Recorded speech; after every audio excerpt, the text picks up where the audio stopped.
Back at the 18th, Fred Couples with a one-shot lead, hitting his second to the last. Perfect 9-iron, 142.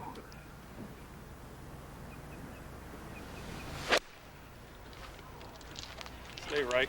Again, well struck, just a little left to target. That should do it. How about his golf coming down the stretch? He should be able to handle it from there. Listen to the crowd. One of the more popular players ever to play this game is about to win for the first time on the Champions Tour. Enjoy the walk, Fred.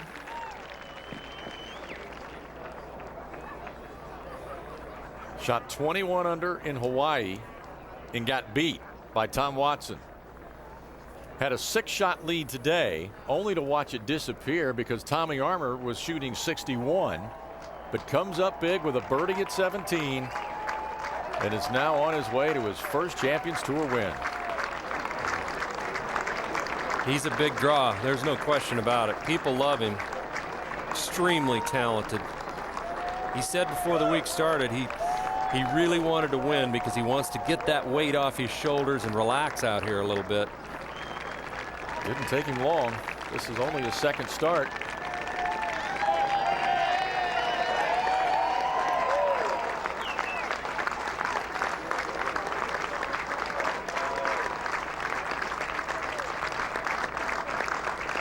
Wasn't real happy that he only had a 2-shot lead after 2 rounds. Promptly birdied the first 3 holes to start the 3rd round. Seemingly had it in control, but as it turns out, it was a nail biter. How about the start to the Champions Tour year overall? He goes head to head with Tom Watson in Hawaii. Watson birdies the last 2 holes to beat him by a shot. Comes in here, plays great golf. Armour, shoots 61, pushes Fred right to the end. Awfully good start to the year. I think we're going to see this week in and week out with these guys that are coming out on tour this year and the veterans that are already out here. Well, Corey Pavin didn't play this week. He's going to tee it up somewhere near 18 times on this tour this year. Let's go down to Tim Rosaford. Thanks, Brian. Just was following up with Tommy Armour down here in the scoring area, and obviously he's bummed out. He played great and didn't get it done, but he told me about it on Thursday night. He got a text from Freddie. It said quite simply, Pards, since we're out here, we both might as well play well. And obviously they both did play well this week here at the Ace Group Classic. Back to you, Brian. You can say that again. They put on quite a show for this big crowd on hand, despite less than Florida-like conditions all week long. Yeah, that guy right there, that's Tommy Armour. He's going to have a big year out here, and I think most of these guys were well aware of how good he has played the last few years, and turning 50, it's a chance for him to become a tournament winner again. And now Fred Couples to finish with a birdie. This one might ease up to the hole. 2 shots for the win. I don't see it going past the hole more than, well, no more than a foot would be my guess.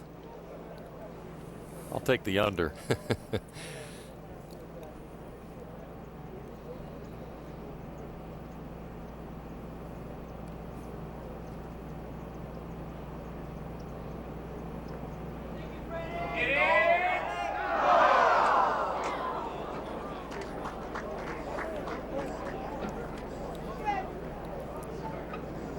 Go ahead, tap it in.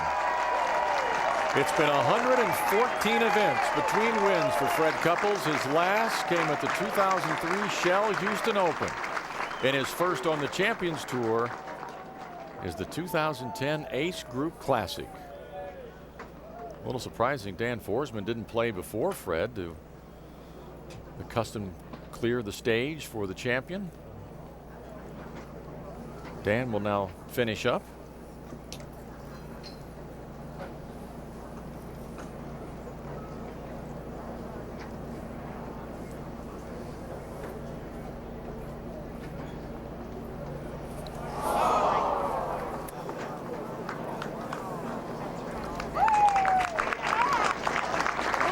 Bogey at the last. Dan Forsman will fall out of the top 5.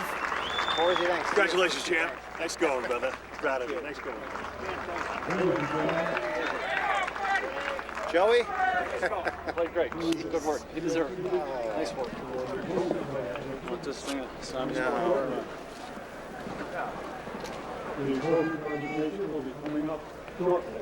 Fred Couples and Joe LaCava, they've done that a lot. Win as a team.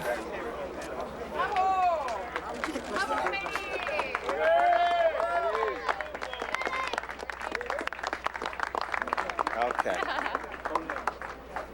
What's up?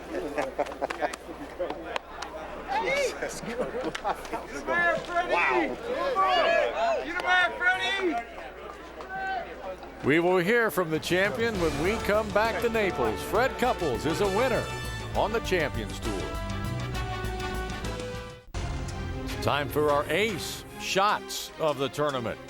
And we'll go back to 17. The second shot for Fred Couples.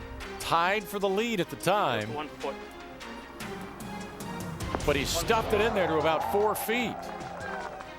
And then he followed it up with this birdie putt that gave him the lead. And he would go on to win his first Champions Tour event. Thank you very much, Brian. Well, Fred, for those of the audience that never saw how to win a golf tournament, they got a clinic in it today. That was a great job pulling it in. Well, I must say there was a point out there where I thought maybe I still had a 2 or 3 shot lead, and when I looked into the one hole, I just couldn't believe Tommy was 11 under after 17. But you know, at the same time, I knew I was making some good swings and I was going to have some birdie putts, and on 17 I just happened to get close enough. So I'm pretty thrilled. This has been a great 2 Champions Tour events for me. 64 today was a great score, and I feel very proud of winning my first tournament here. The sign of greatness is being pushed to the wall and actually getting over that wall, and I feel like that's what it was, because it was real easy to just say, hey, what do I have to do to win out here, because Tommy was ginning coming in.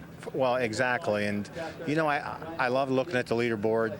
I saw where guys were 9 and 10, and I knew Tommy was 11 and 12, but I birdied a couple holes to get to 15, and next thing I looked is he was 15. I thought, this really is crazy. And I just battled Watson to the end and lost there. And I told Joe, I said, you know, 17 and 18 aren't that easy.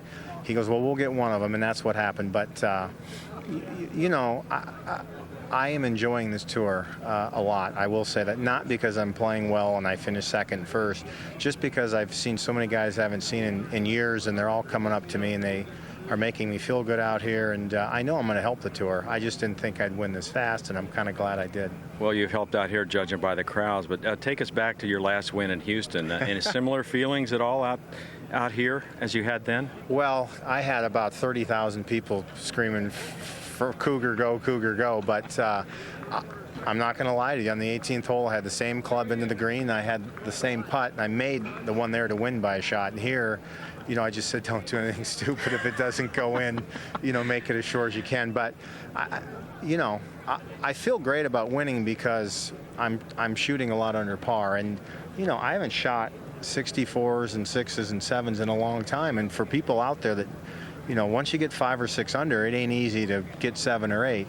And on a course like this, 11 under is a little bit over the top. I'm kind of glad that I had a top round for me today to beat Tommy by a shot. Well, these Toms are really tough. A couple of weeks ago, Tom Watson at age 60, you know, what were your thoughts on the game that he put on? Well, he put on a fabulous finish. You know, I played I'm just going over one hole. I played a safe shot on 17. It wasn't a great shot, but I hit it exactly where I was looking. And he just decided to go for the lob and the flag over there. And that's why, you know, he does those things. And you're never ahead until the last putt's in, and he made a 4-footer to win. But I got this one, so I'm thrilled. Well, this is your day, Fred, and you gave us a heck of a show. All right, Mark. Good luck the rest of the year. Thank you. Back to you, Brian. The executive producer of the Golf Channel is Jack Graham. Today's telecast produced by Brant Packer and directed by Pete Esposito.